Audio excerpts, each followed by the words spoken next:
The banana. It has a history that involves war, imperialism, and a banana apocalypse, but to make things a little bit less depressing today, we won't talk about that. Aw, dang. I forgot my punchline.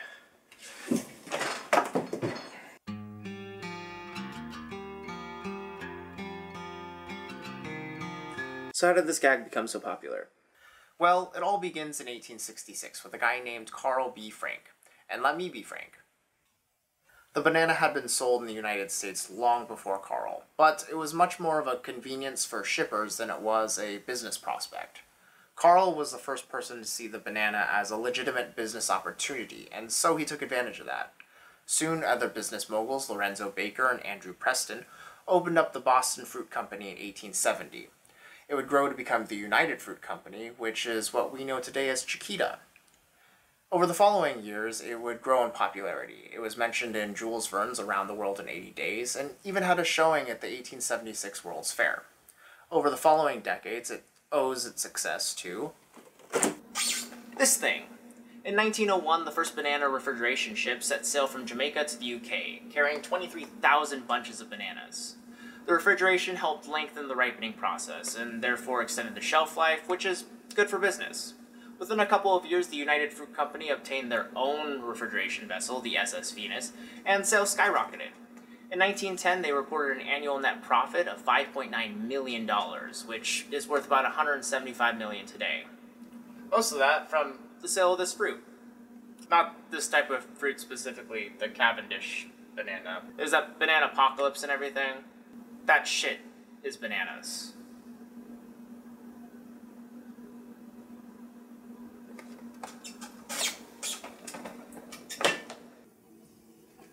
Another big reason for the banana's boom in popularity is the rapid urbanization that was going on during the late 19th century. The Second Industrial Revolution was in full swing, and people were moving out of rural towns and into the big city.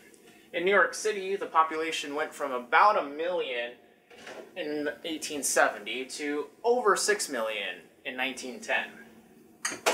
Most of those people, including children, went into factory work, and the banana is the perfect fruit for that. It's relatively cheap, calorie dense, and it comes in its own wrapping.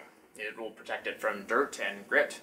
You can eat it warm, you can eat it cold, you can eat it in the rain, you can eat it in the sun, you can eat it toasted, microwaved, and even dried. How do I turn you off? Oh, Marina's gonna be so mad. I can't turn it off! Still looks great.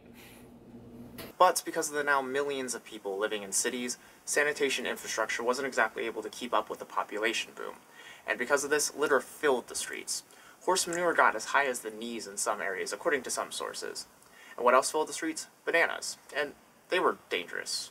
This guy broke his leg, and this guy broke his neck, and this guy slipped on a banana peel while holding a shotgun and accidentally shot his wife, completely by accident. Not murderous. Accident.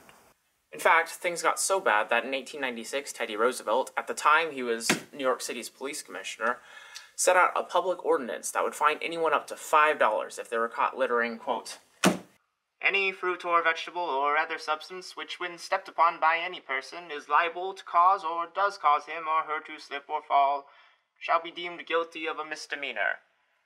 Despite the severity of some of these injuries, a lot of people found the misfortune of someone slipping and falling and hurting themselves hilarious, a trend that still continues on today.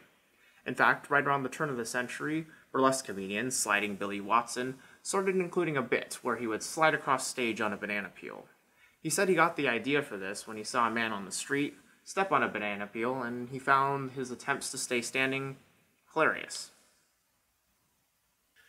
The gag entered the big screen in 1915 with the release of Charlie Chaplin's By the Sea. It featured Charlie's character, the tramp, eating a banana, tossing the peel on the ground, only to slip on it moments later. It was enough of a hit that soon other silent film stars like Harold Lloyd and Buster Keaton started including variations of the gag in their own films, and since then it's become a physical comedy staple, from Adam Sandler movies like Billy Madison to Japanese anime like Pokemon. The peel has been used in a variety of ways to make an audience chuckle. And so, next time you're playing Mario Kart and your friend makes fun of you for slipping on a banana peel, just be thankful you didn't break a hip. Or shoot your wife by accident.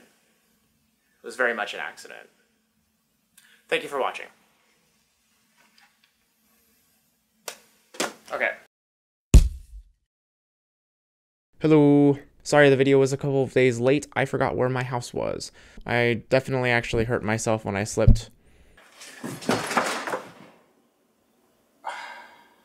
Please join me in 2 weeks where we'll talk about the history of orange peels. Thank you for watching.